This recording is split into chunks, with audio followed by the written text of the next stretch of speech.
Folks, this is episode 181. I know Monday night wasn't my best work. It was a very fast episode. I ran through every single game for y'all, though. Tonight, that's not the case. Now, with that being said, my guest and I, both our teams are 0-1 at the moment, but you know what? We're looking to make that a 1-1. You know him. This man needs no introduction at all. You can see if you're watching on YouTube, you can see his picture, but you can't see his face. We got Danny back on the show. How are we doing today? What's up, man? Glad to be back. It's been a little while. Everything's good, man. Looking forward to this new Amazon Prime that I just ordered because we got to do that this year apparently. And everything's good. Not for me. Up in Canada, it's on full local TSN, so we are good to go. I don't got to worry about anything with Prime, unfortunately. But before I start and before you and I get into week 2, there's something I got to address. Talk to me. Week 1 of the YWC Football Talk Fantasy Recap. I'm going match by match right here. The first match had the commissions here, myself, beating Pat's perfect team, Pat Lane.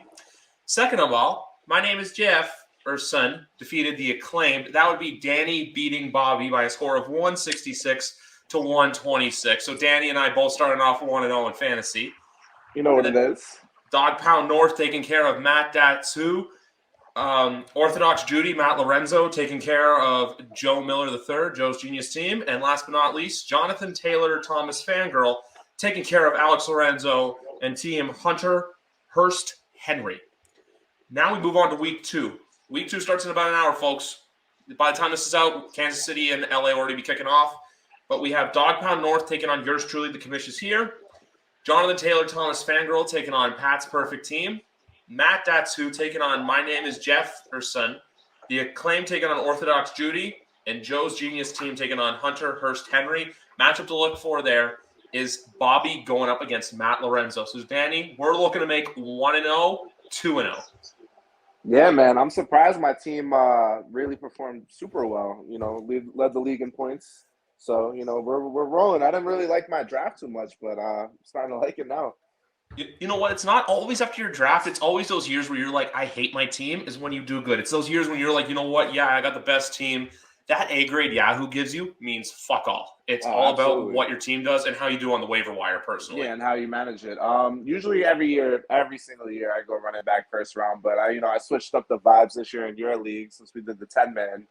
And we went Justin Jefferson first pick, and that one's looking good. So keep it up. J-Jets, let's see how he does, but let's get right into it. First game of the weekend, we got Kansas City and LA. Chargers, that says +4, but that's as of yesterday. The odds have gone to +4.5. Over and unders at 54. I was thinking LA could get the upset, but I don't know. I think I got to go Kansas City here. I'm thinking the upset's there too. I definitely think the cover is going to happen. They're going to cover the 4.5 because they always usually play super tight. You know, the Chargers defense is really good, and we know obviously what KC is on offense, but it's just how's Keenan Allen missing this game really going to affect them? Is Mike Williams going to be able to step up here, or is some of their other receivers that they have now? You know, I'm on my boy Guyton tonight. You too, so hopefully he gets in the end zone. You know, that's a little sneaky pick, but yeah, man, Eckler's going to have to pick up the slack. Herbert should be fine. I think they can steal this one. I think they can too. I can definitely see the 4.5 happening. It's just I could see like a 31-27 kind of football game. I don't know if I can see that. Because I'm in a spread pool right now where the spreads are what they are at the beginning of the week. So it hasn't moved from 3.5. So in that pool, I think I'm still going Kansas City to cover 3.5. But it would not shock me at all if the Chargers get the win tonight. I just want to see it come down to the final possession. That would be cool. I'm also looking forward to not just Al Michaels, but Kirk Herbstreit calling NFL on a weekly basis. Yeah, man, we got the new Al Michaels too, right? Got the new commentating team. Yep, new commentating team, new streaming service for those of you guys in the States. I can't wait to see all the mad, like, middle-aged guys who can't figure out Amazon Prime to save their life kind of thing. So we'll see how that goes. I really wonder how that's going to work with the bar scene, though. I know Buffalo Wild Wings, they partnered with, I guess, DirecTV, and they're going to be showing the games. But I don't know about, local bars that I go to and stuff, so I got to figure that out. Yeah, like your local hole-in-the-wall bar that, like, isn't a chain. It's just that, like, local community thing. Yeah, no, I get that. So we'll see if they lose business doing this and stuff, but, oh well. So last week, it was Big Rat and I talking, and his Dolphins obviously got the dub. But will they get the win this week against the Ravens, who looked pretty good against your boys, which we'll get into actually next on the docket. But for this right here, I like Baltimore to cover and win. Oh, I love this Baltimore blowout. Historically, Lamar revenge from last year too. Remember that Thursday night game? Historically, the Dolphins don't play well in Baltimore, so they usually get blown out actually. So, what I saw from the Ravens, they were just a little. Lamar didn't play all preseason. They're still. I think we lost you for a second there, Danny. But yeah, with this game right here, a lot of people are going to think like, oh, like you're just saying that because X, Y, and Z. You're saying that because you're mad at the you're mad because the Dolphins won. No, the Dolphins looked good against the. Sorry, I was just saying that with me. I know the Dolphins looked good, but my big thing with the Dolphins is their run game looked good. Besides that one Jalen Waddle touchdown right before the half, I don't think Tua really made it on a lot of bombs. There was a lot of screen passes, a lot of the stuff that people like to criticize Mac on. It was a lot of that. So I'm eager to see how this Miami offense attacks Baltimore secondary. I'm sorry. Did you hear anything I said or no? No. You kind of cut out there. Okay.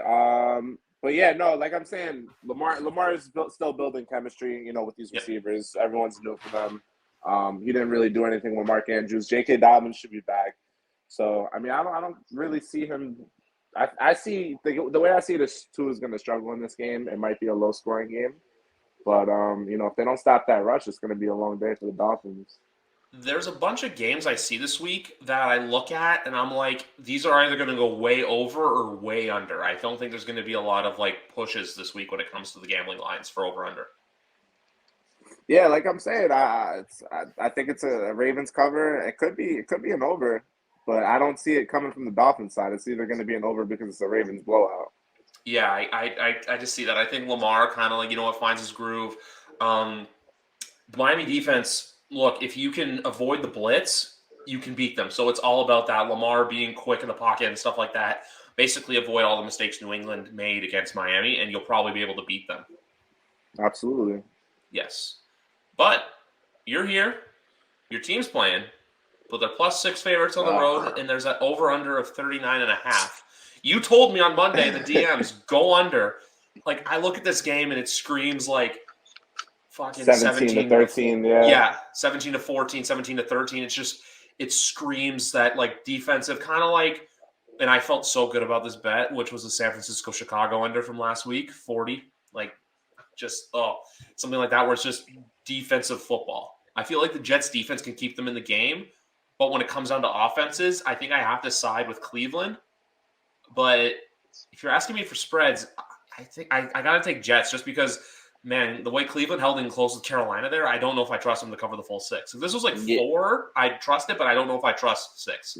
Yeah, giving Jacoby Brissett 6.5 is ridiculous. I think the Jets definitely, if they don't cover that, they've been getting killed already all week on New York sports radio talk and everywhere, honestly. So they'll really be getting killed. All we really want this year is competitive football games. I was at the game live, as you know. First half was awesome defensively. The defense is much improved. They ranked 32 in the league last year, and they were just, they were shutting down the run, which was something they absolutely could not do last year. And, between Sauce Gardner and DJ Reed, both ranked top 10 in the PFF cornerback rankings this week. They were holding their own. But when you're not moving the ball on offense and you're going 3 and out and you're punting every other series, on a 3 and out, you're obviously going to gas out. So that's exactly what happened second half. Obviously the Ravens are going to score with that offense is eventually going to happen. So, it's just tough watching Flacco back there. He's a statue. He can't move. So we got Myles Garrett going to pin his ears back. He's going to be killing him. I would take him for 2 sacks, honestly, if I could. And yeah, man, there's not much to say. There's not a lot of enthusiasm on the Jets right now for me until Zach's back. Hopefully, which will be next week. He's starting to practice now. So, we need you back, Zach. If this game goes south quickly and they get blown out, say if Cleveland covers at 6, or even if it's a double-digit loss, I can see a world where he is starting week 3, where you guys play I want to say Pittsburgh for some reason. That might be wrong, though. Cincinnati. Cincy. I think it's week 4 you Yeah. guys play the Steelers. Yeah, we play week 4 at the Steelers. Yeah. And then week Yeah, 5 man. No, I against. think he's ready. I think he's ready. I think they're just holding him out because that O line isn't gelled, and they were getting killed. Laken Tomlinson had probably the worst game of his career on Sunday. He was just getting destroyed. George Fant, he's started at left tackle. Mackay went down, went to right tackle. Now Dwayne Brown went down, so he's back at left tackle. So I'm sure he's all out of groove. We started a fourth round, or I think it was a fourth round rookie at right tackle, Max Mitchell, who, he held up, but, he obviously got beat sometimes too. The run game, Michael Carter had a few nice runs, but nothing really to hang your hat on. So, the offense is wow. It's hard to move the ball right now. So Michael Ford is gonna have to get creative to win this game.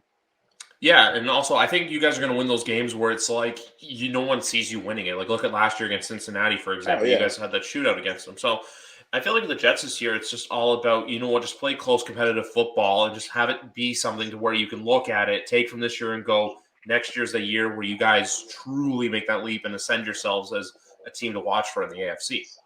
Yeah, well, you know how New York fans are, and everyone's panicking about week 1, which I'm not going to do because this really isn't what the team is going to be until Zach's in there. And if the same struggles are happening with Zach in there, then I'll start to, all right, this isn't it.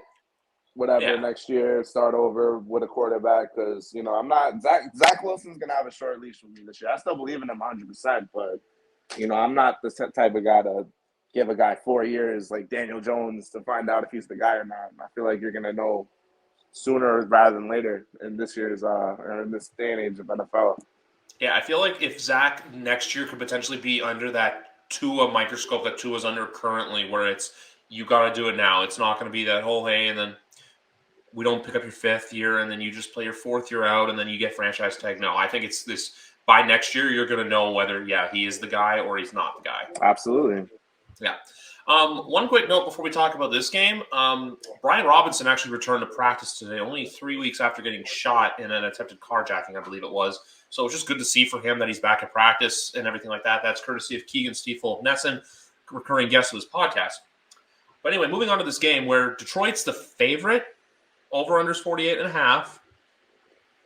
This is a game where I'm like, this is a sneaky over just because of how both teams played last week. And we saw – for some reason, Carson Wentz decided to be 2017 Carson Wentz, and Detroit, out of nowhere, put 35 up on an Eagles team that everyone has crazy high expectations for.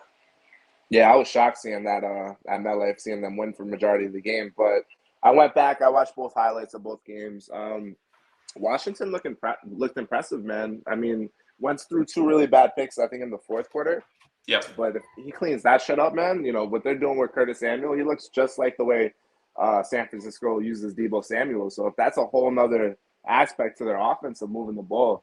So, I mean, he gets going. I think Washington should easily win this game. I feel like the Eagles were just more sleepwalking and then finally woke up and, obviously clearly they're the better team than Detroit is. But I think Washington takes this one. Yeah, you know what, though? That's the thing. If with a spread like this, if you're picking them to win, picking them on the spread, you're basically saying, they're going to win the game. Like, you're not going to go, Washington's going to cover 1.5, and the Lions are going to win by a point. That's, like, pretty unrealistic. I think the only time I ever got lucky with that was the Week 2 game last year with Washington and New York. If you remember, New York could have won it on that field goal. Oh, yeah, the field goal, yeah. Then there was the false start, and then they got moved back, and then he missed the kick, so then they lost. But yeah, this game, I want to go Detroit, but I feel like in the sense too, Detroit's going to be that frisky team this year, but they're going to lose a lot of close games. Like, remember the Chargers 2 years ago? That's Detroit this year, in my opinion. It's that hard knocks, good story that everyone wants to believe in, but in reality, it's not all pretty. No, not at all. And I don't know if Swift's practicing or not, but if they lose him, that's another huge aspect, That is hurt them. Yeah, that is too, because until they get a solidified QB1 back there, CJ Stroud next year, you can't say anything about them just yet. Like, they got all the pieces, but you're missing the biggest piece of them all. They have talent for sure. They definitely have talent. It's just, Jared Goff is Jared Goff. You're only going to go so far with him. Super underrated offensive line too, in my opinion. Super underrated offensive line. Yep. Yep. And now, so I think we're both Detroit. We're just Washington straight up. And then, like I said, this game could be a sneaky over. Like if both teams, like this could be 28-24 kind of game, or it could be 13-16. Who knows? Keep your eye on that rookie though. That rookie linebacker. He was featured in Hard Knocks a lot. Yeah, Rodrigo. Malcolm Rodriguez from Oklahoma State.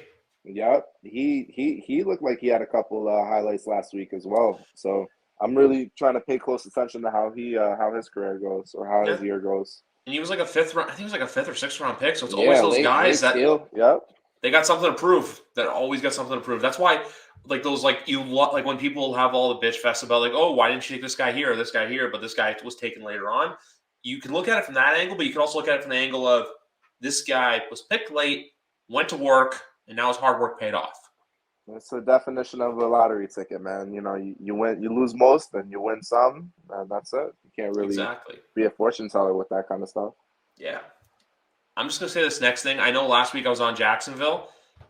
Part of me wants to be on them again because this game is in Jacksonville. We all know the Colts' history there. And the other reason, too, is because our favorite receiver of this podcast, he is not practicing. He was out today at practice. Ooh. Michael Pittman, who had a really good game last week, 22 fantasy points. I think he had like 92 yards receiving. He had a touchdown, won me some money. Thank you very much.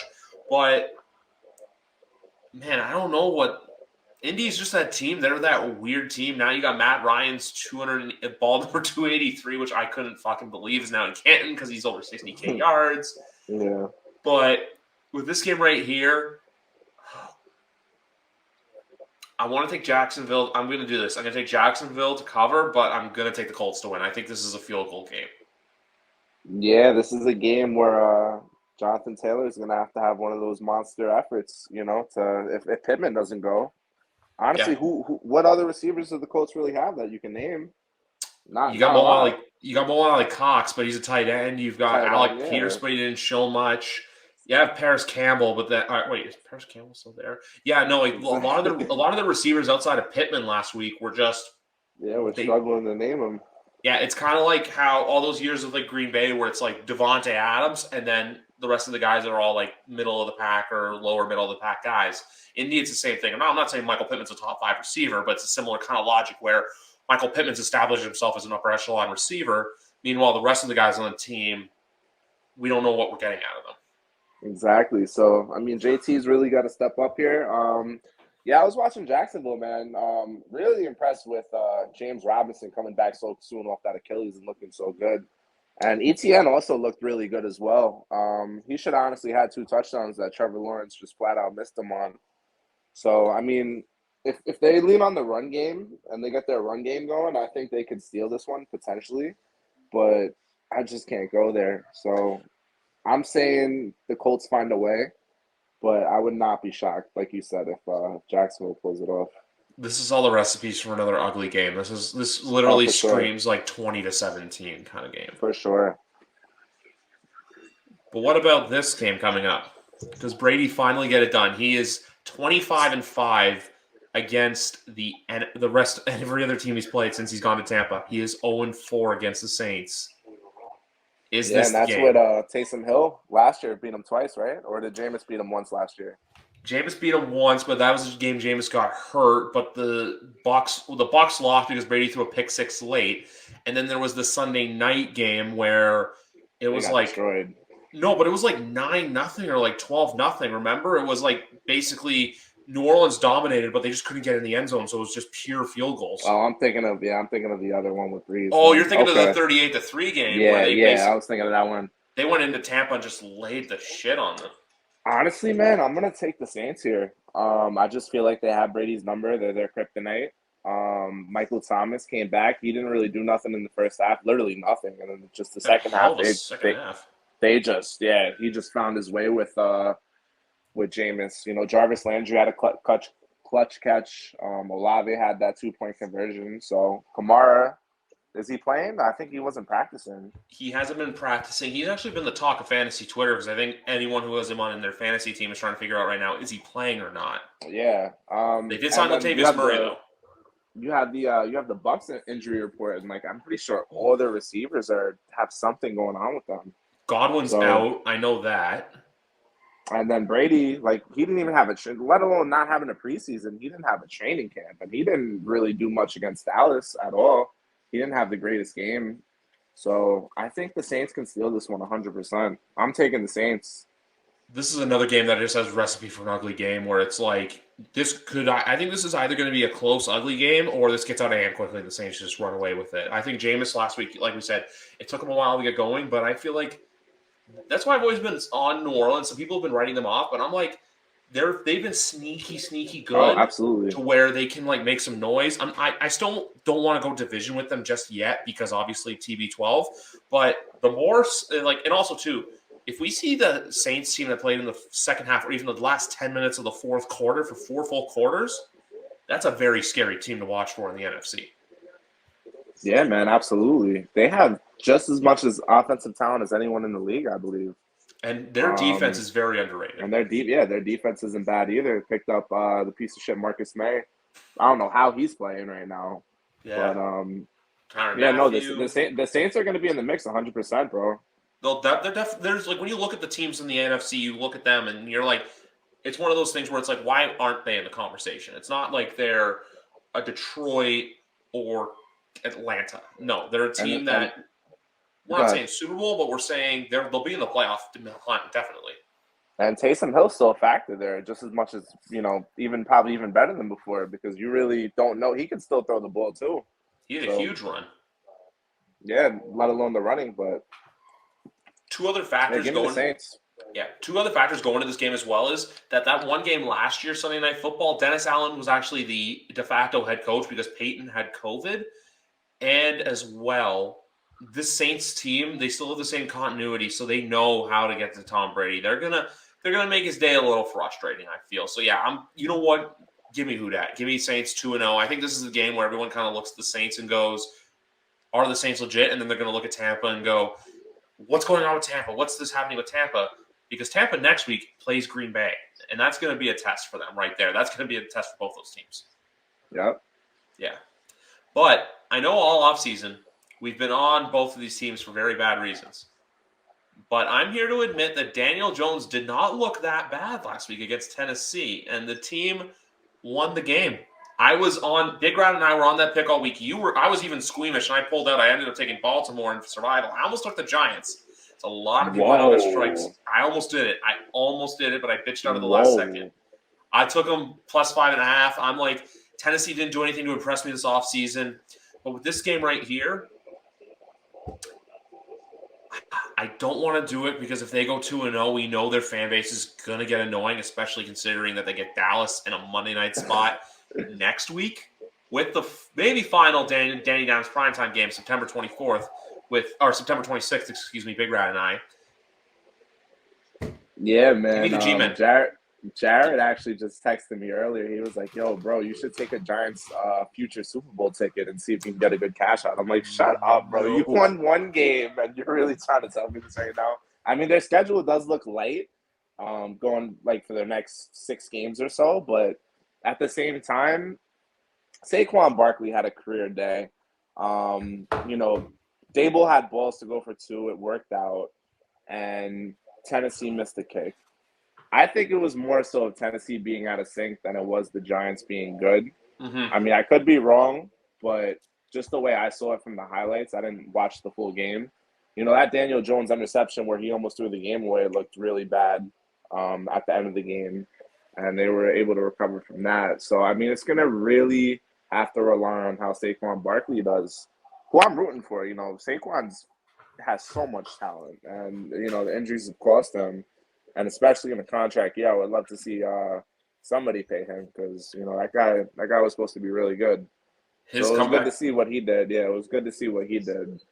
His comeback player of the year odds shot from plus 1,400 to plus 500 after that. It's gonna be a really good race this year for comeback player of the year. I think Michael Thomas will be in the mix. There's gonna be a few guys in the mix, but like I'm saying, I think Carolina can take this, man. I think you guys rag on Baker a little too much. He's not as bad as everyone makes him out to be. He's still a very serviceable quarterback, probably a little bit above average in my opinion. But He built a little connection with Robbie Anderson. Good to see him have a nice day because Good deep bomb Sam last week. Darnold damn sure didn't fucking help that guy out. McCaffrey really didn't get going. I think he's gonna end up get going this week. So, give me the Panthers. I'm gonna go Giants. There's just something about it. I just think there's something about it. I think they ride the momentum wave. But hot take, I think there's a shot they lose to Dallas in week 3. Kind of that game, they're 2-0. You're feeling good, you're feeling macho, and then you lose to Dallas, and you're back to square one. That's what I think is going to happen. Let's see how Cooper Rush looks, man. We'll get to that in a second. But now it's my turn because the Patriots go to Pittsburgh at the first ever game at AccuSure Stadium. Will always be known to Heinz Field by me.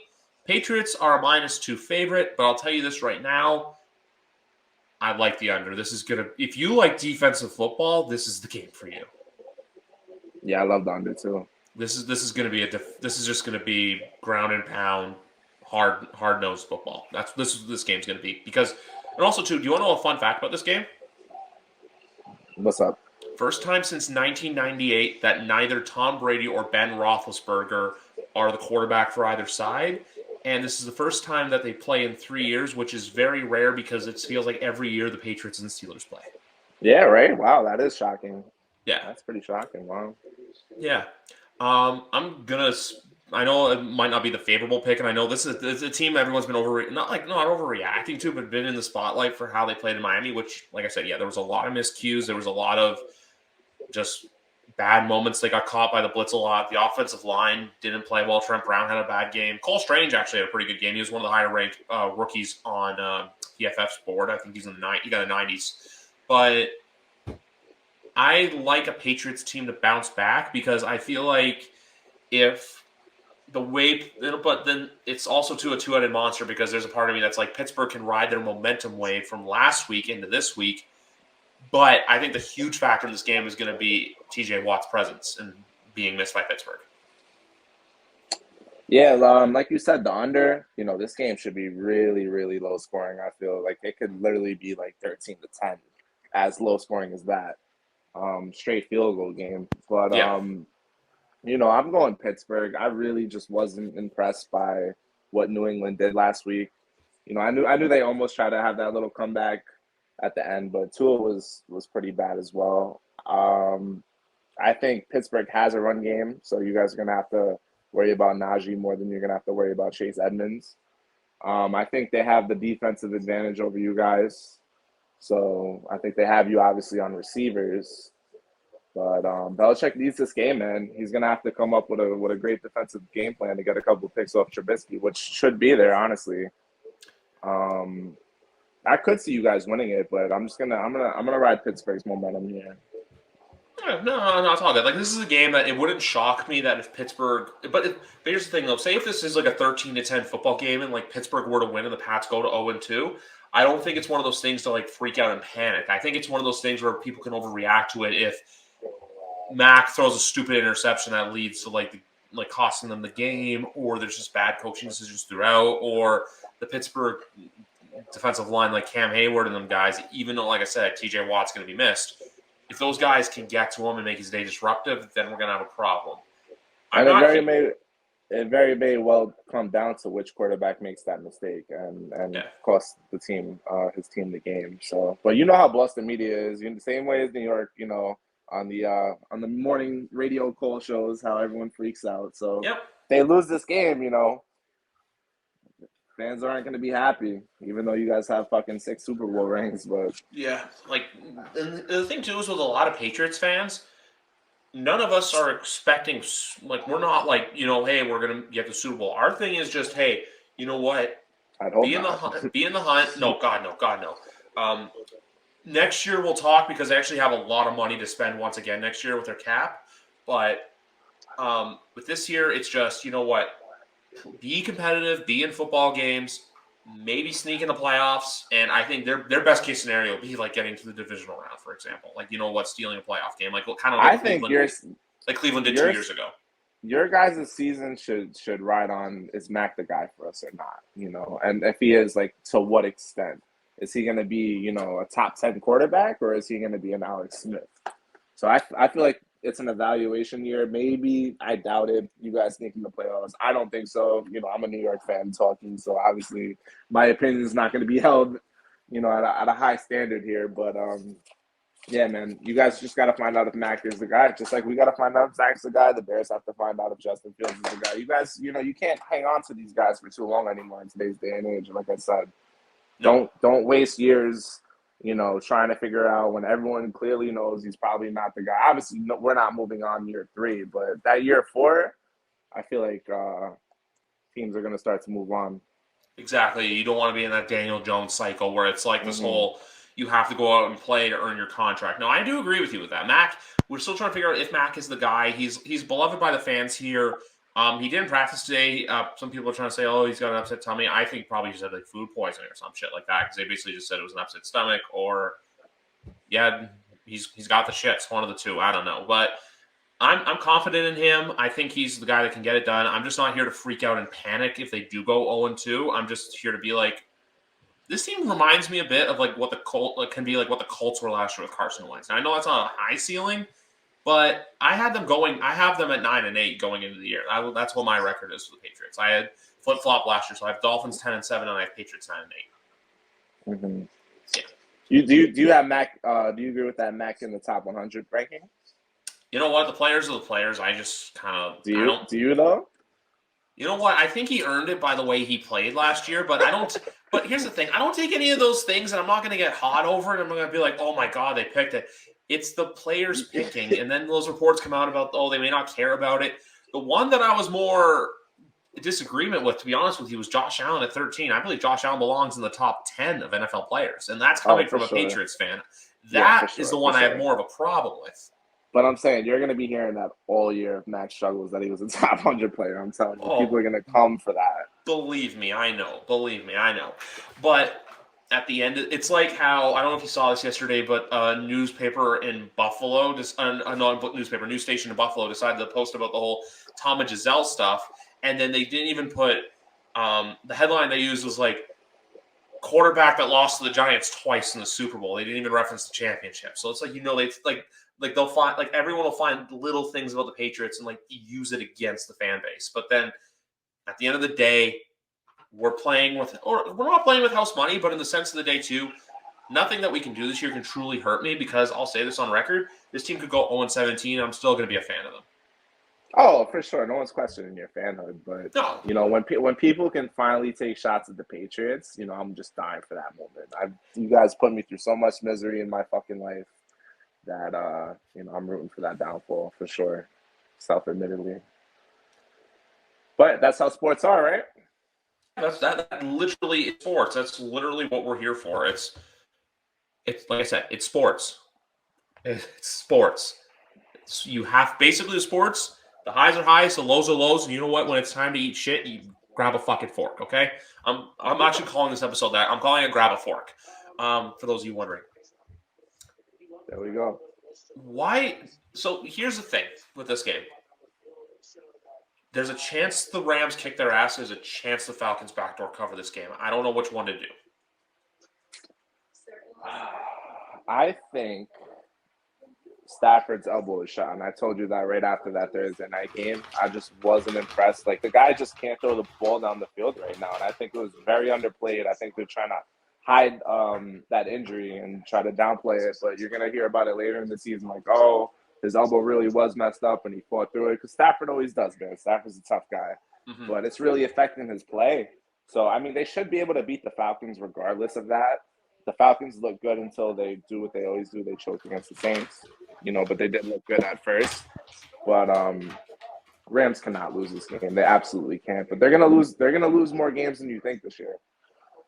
And I wouldn't call it a Super Bowl hangover. I would just call it Stafford is not fully healthy and he's not able to operate the way he did last year.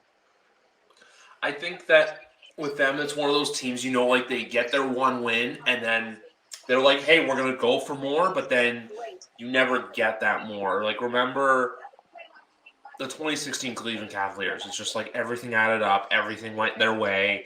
You got your chip, and then you kind of live off of that. That's what the similar vibes I'm getting from this Rams team. So there is a world where Yeah, you know what? Oh, look at this motherfucker. I'm sorry. Fucking Ryan Fitzpatrick on the pregame show over here. That's hilarious. Yeah, they took a keep Talib off after everything that happened with him and his brother. Oh, shit. Yeah, I'm in my room right now, so I don't have a TV, but I'll watch it after. Like I said, I'm here for Michaels and Herb Street. You know what? I'm thinking the Rams win. I think, you know what? This is the game where everyone kind of looks at them and they're like, hey, they're fine. But then they're going to have another game where they stumble and everyone's going to go, oh, the hangover's here and the hangover's real. I think that's what's going to happen to them. I think they're going to have those games where they're like, up, Yep. and then they go down. Then they're up, and then they go down. By the way, I feel bad for all you Cam Akers drafters out there. That sucks. That was totally unnecessary. That Started him, and I still won my league. Yeah, that's good. But 2 to 3 carries, man. Everyone thought he was going to be the man, and then Henderson just has a nice day. So I don't know. Maybe McVay plays the game, and maybe this week is Akers, but that sucks. Yeah. Well, we have one more game because the 425 window. There's actually a 405 window, which for gamblers kind of sucks because I feel like these games get forgotten about. But I'm going to tell you because I'm going to be blunt and honest with you and what I like. Give me Seattle 9.5. Who are they playing? San Francisco. Oh yeah, 9.5 is a big number, man. Just what has Trey Lance ever proved to get 9.5 points, man? Them keeping Jimmy. I'm sorry to cut you off, but I think them keeping Jimmy says that they're not as confident in Trey as they say they are. That's the vibe that I get from it. I think if they were confident in Trey, you get rid of Jimmy. If they start 0-3, 0-4, Jimmy's going to be right back in there, man. And it is what it is. They're there to win. They know they have a playoff roster, but if Trey is holding them back and they know they have Jimmy in their bullpen, they're going to go to Jimmy. Their next two games are literally Sunday Night Football against the Broncos and then Monday Night Football against the Rams. Listen, this Seattle team is gritty. I was really impressed with what they did on Monday. I have no reason to root against Seattle anymore. All our draft picks are selected. So, unfortunately, Jamal's out for the season. I know Kevin Nash injury. I know I don't like the guy at all, but you never want to root for an injury like that. Of course not. So prayers to him. Hopefully he's back next season all healthy and stuff. But yeah, man. No, Seattle's gritty. I think the Niners should win this, but if Seattle, they're definitely covering that. They're covering. That's way too big of a number. Yeah, give me a Niners win, but give me a Seattle cover. This is good. Also, too, if you want to go over/under, give me under. I think this is a defensive game. Like, look at last week. Trey did nothing to impress, but I just didn't like everyone blaming the weather for that. The weather just made me feel better about my pick. I just look at Chicago and San Francisco, and I'm like, okay, I don't trust Chicago to score, but I don't trust San Francisco, and I don't trust Trey Lance yet. I'm still on the train of the Jimmy G thing where, look, he got you to the NFC Championship game last year. But with this game, Seattle's defense is going to come to play, and Seattle's defense is going to be good. So 9.5 is not the cover. If this was like 7.5 or 6.5, yeah, I would lean San Francisco. 9.5 is a big number to cover. If San Francisco covers, all the power to them. But from a logistical standpoint, take the Seahawks to cover. Take the Seahawks. Shout out Edge is the best, Alex Larson. He'll be coming back sometime soon. What do we do here? I feel like this is a game that could trick people. I think this is a game where everyone's going to expect Cincinnati to come out and just blow the roof off of the place. There's a part of me that's tempted to be like, you know what? I could see Dallas covering here. I think. What's the number? 7.5. 7.5 is. Oof. Yeah. I just don't know what Cooper Rush is, man. He didn't play at all last year, did he? He had the one game against Minnesota in primetime, but he won. But we all know if you want to beat the Vikings, you play them in primetime. Yeah. Man, I mean, after that, Joey had 4 or 5 interceptions? He had 4. 4 or 5 turnovers. He had 5 turnovers though. Okay. I don't know. I think they get in sync here, and I think they dust Dallas. I really do. Yeah. Their defense isn't really anything crazy. They really had an outlier year last year to go to the Super Bowl with that defense because it's really nothing too impressive. But if they can be average against Cooper Rush, and Joe is Joe, then Dallas is going to be punting a lot, and Joe's just going to have the ball. Enough times to just drive down the field every time, I feel. and put it in the end zone or get the 3. So I think they're definitely going to outscore them a lot more than 7.5. I'm going to take the cover too. Yeah, you know what? I'm looking at this and I'm like, if Burrow is who we think he is, this is a game Cincinnati has. This is a game they have. I think that they're going to come out with a chip on their shoulder. They played really bad last week. There won't be any puking middle-aged women in the crowd. I don't know if you saw that video. Yeah, with the But unfortunately. This is a game where I think they kind of get their swagger back. You see Joe Cool come out. Yep. But what That's a number about that's not big. Yeah, but what about this number right here? Denver and Houston, where Houston is plus 10. Okay, go on. I think that whatever the fuck game plan Denver had last week was not good. You know, there was just a whole bunch of checkdowns, and you know they weren't playing with any kind of aggressiveness. I mean, I know they fumbled twice at the goal line, which was ridiculous between Gordon and Javante, but I think Denver's a lot better than what they showed on Monday night. And I don't think Houston is as good as what they tied with the Colts with on Sunday. So I think this is a get right game for Denver. I can literally see a 10-point win here with a push. Honestly, if it gets to 10.5, that's tricky. I probably wouldn't even touch this game really, but Denver is obviously going to win this. But this is a game though where, and I don't know why people are like this, but there's some people out there who are like weirdly fascinated by Davis Mills and think he's a top potentially 15 quarterback in the league. I don't buy that at all. Yeah, he's that placeholder guy. He's like that Jared Goff category quarterback where he'll have his moments where he'll shine. Sure, like last year, he almost beat us for fuck's sakes. But there's a lot of moments where you look at him and go, yeah, he's not an NFL quarterback. And then he has his games where he's like last year how he beat the Chargers. But then he'll have games where he'll make some costly mistakes and lose 40-0 to Buffalo. I think this is completely a get-right game. I think this is a game where, you know what, Houston got the cover last week, so everyone's going to be tempted to take them to be like, oh, and also the way Denver lost too. But no, I think this is a get-right game. Kind of like how, do you remember last year there was that one weekend in the NFL where the Jags beat Buffalo, the Broncos demolished the Cowboys, and then what was the other one? Oh, the Raiders lost to the Giants. And then the next week, Denver got killed by Philly. I can see the same thing happening here. You know what? Denver loses a close one by stupid coaching. They figure everything out. They're at home opener. This is what I look at as an exact get-right game for the Denver Broncos. And everyone kind of goes, well, then Russ could cook and be like, everyone's going to be like, Bronco country, like that's what they're due. But then they can come back to, why didn't you do that last week? Right. This is a game that game last week could be a game that can come back and bite them in the ass come December. Big time. Yeah, I don't know. I think the defense is going to pick the ball off from Mills a few times there, and Russ is just gonna. I think Russ cooks in this one. But like I said, I don't like that number though. That number does scare me.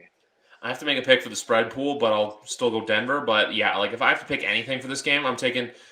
You know what? I look at this game and I'm just like, I don't like it. There's something about it. I'd rather not bet it. Nothing's nice about it. Yeah. I'd rather not bet it than bet it and lose money. I'd rather not bet it when I was going to bet hit and be mad than bet it at all. Houston could be that cover team, man, that just gets that big number and covers all year, honestly. Like last year was what, the Jags, right? Yeah. 2020 Jags, who went 1-15, had the same spread record as the 2020 Kansas City Chiefs, 7-9. Yeah, that's what I'm saying. So be careful with Houston this year.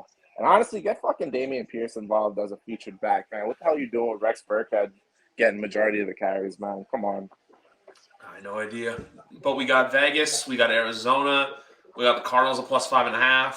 For everyone freaking out about if the Patriots and everything, I just want to introduce you to the Arizona Cardinals. A team who they look bad. They got dog walked last week. I had the over because I was like, you know what? I think there's a lot of points to be scored. But also, the Kyler Murray Call of Duty double XP weekend thing lives on. He's like 0-17 now, or it's like it's really bad. That can't be right. No. He's not won a game though when Call of Duty is a double I don't know what a times 2 XP. Whatever XP weekend, yeah. In XP weekend happens, the Arizona Cardinals lose football games. So that contract clause seems more legit now. Now with this game, I'm also going to say this as well. If you're betting out there, Devontae Adams literally came out today and said he has his entire family, including Yep. his grandparents, in Vegas for this one. Give me And the Vegas Raiders. damn sure knows about it. Yeah, give me the Raiders. Give me the over. And I think this is a game where everyone's going to look at and go, do they have something here? Because last week, this team's going to come down to how this team is literally Minnesota, though. I like Vegas to win, and I like Vegas to cover in the over. But when it comes to them long term, this team is going to come down to how does Derek Carr play? Like Minnesota, how does Kirk Cousins play?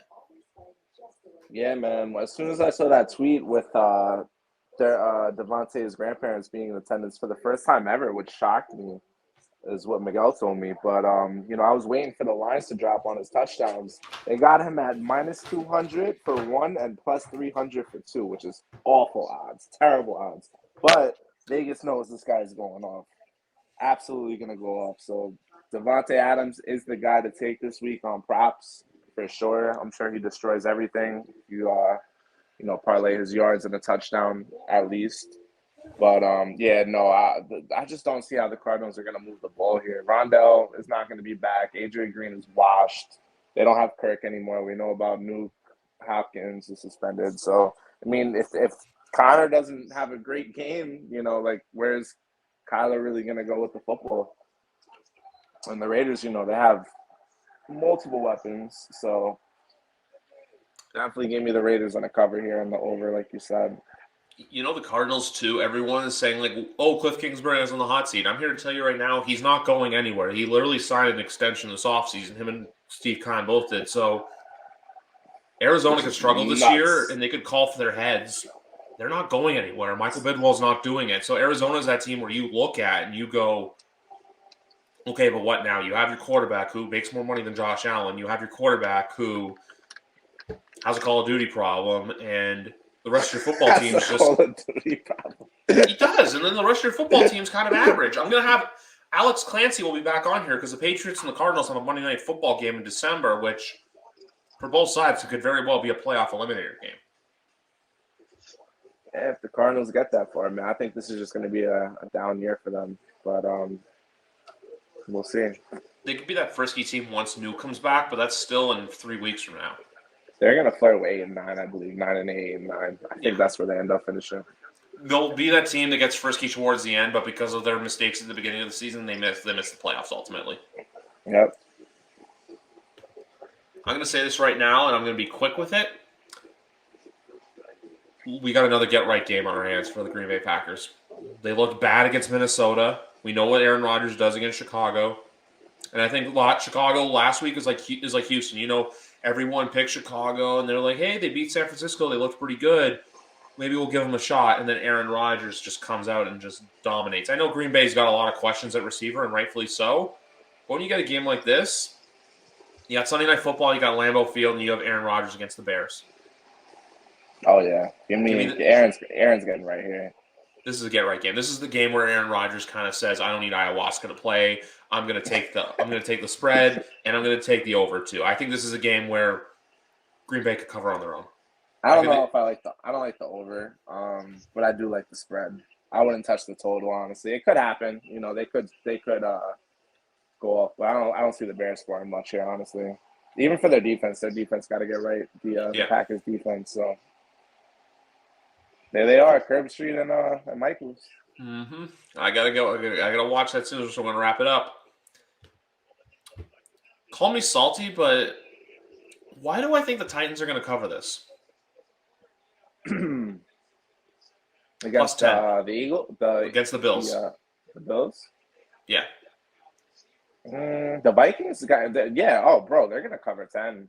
10 is 10's a big number for them. Their offense looks really, really good under Nathaniel Hackett. I got that right? No, I'm sorry, Kevin O'Connell, right? We're talking about Buffalo and Tennessee. I'm bugging. I'm thinking Vikings. Tennessee and Buffalo. 10 points.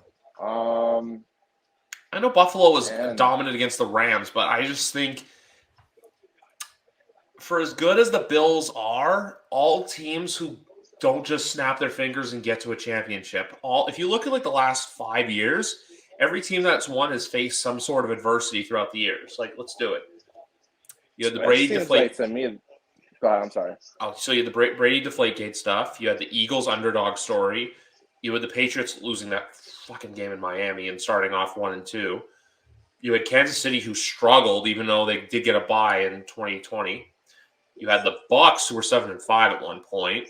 And then last year the Rams, they had to stumble a bit. They had some games where they had some tough losses. So there's a world where that happens, but there's a world as well where Josh Allen just once again reminds us who he is and why he's that good of a quarterback, and this team just dominates. But then there's the sicko side of me that goes, this is the home opener for them. They're excited. They're jazzed. How great would it be to see them lose to the Titans on Monday Night Football? So what, you're taking the cover on the Titans part? I take the Bills to win the game, but I just think 10's too much. I think the way but here's the other thing too. Buffalo's run defense isn't as good as their pass defense. They have better – I trust their corners and their safeties a lot more than I do their line just because they don't have that true run stuffer in the lineup. So I think this could be a Derrick Henry game. It's going to have to be. But at the same time, too, Josh Allen's going to do what he does. Jesus Christ, I'm still on, and thankful that I'm on the Gabriel Davis train. Joe Miller got me on that 2 years ago. And that's the thing with Buffalo where it's just like, okay, we lose Cole Beasley. Okay, we got Diggs, we got Davis, and we got McKenzie. So they have a three-headed monster at receiver. Yeah, Crowder too, man. Crowder had some plays. Yeah. And then Knox, even too. Knox getting the new contract Knox as well. He's going to show up this week for sure. He has to. Yeah. But, yeah, with this game, I'm going to go – it's just like I said, it's just the number scares me too much to where you're relying on the Bills to basically kick their ass.